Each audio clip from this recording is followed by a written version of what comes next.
An ABC investigation can reveal convicted terrorists are targeting the anti-Gaza war movement in an attempt to radicalise young Australians.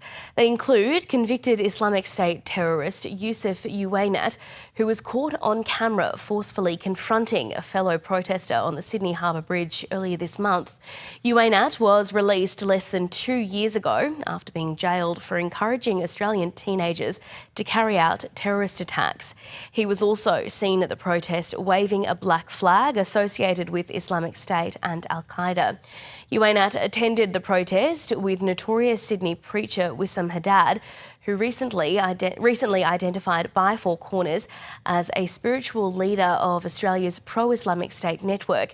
Mr Haddad was last month found to have breached the Racial Discrimination Act in a series of anti-Semitic lectures. ABC investigative reporter Sean Rubenstein-Dunlop has the story. Well, Wisam Haddad is a notorious radical Sydney preacher. For most of his adult life, he's been monitored by ASIO, Australia's domestic spy agency, and he's also been a media figure for a really long time as well. There have long been concerns about him because at his prayer centres, he's hosted a stream of terrorists who've recruited young people into the global jihad, young people who went to fight in Syria, and young people who have either carried out attacks in Australia or been behind disrupted plots.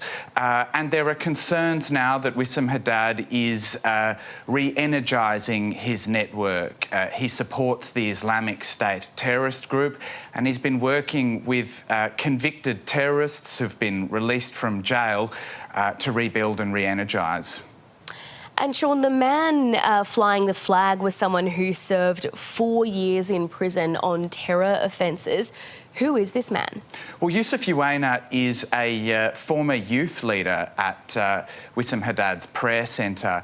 And while he was working there as a youth leader, he was found to have actually been encouraging young people to carry out terrorist attacks. He was grooming teenage boys in secret chat groups, urging them to carry out suicide attacks, urging them to support Islamic State, sending them really gruesome videos as well. He was released from jail less than 2 years ago, and the federal government lodged a legal fight to have a supervision order imposed on him, a strict terrorism supervision order, where his associations and movements would have been heavily restricted, but that failed in court, and now we can see in the vision from the bridge protest that he's reunited with Wisam Haddad, and he's targeting this movement with Wisam Haddad in an attempt to radicalise young Australians and push for an Islamic caliphate. Sean, you asked Mr Haddad if he's trying to fracture the pro-Palestinian movement. What did he have to say about that? Yeah, I sent Wisam Haddad a list of questions, and instead of responding to those, he sent his own questions back to me, asking if I'm a Zionist, asking if I'm a leader of what he described as a pro-genocide movement. He's previously rejected suggestions that he's a leader of a pro-ISIS network. I should say I've been covering this area for more than a decade, and Muslim community leaders and families are very, very worried about the influence that this man has over young people. Are New South Wales Police looking into Mr Haddad and the man who flew the flag at the protest?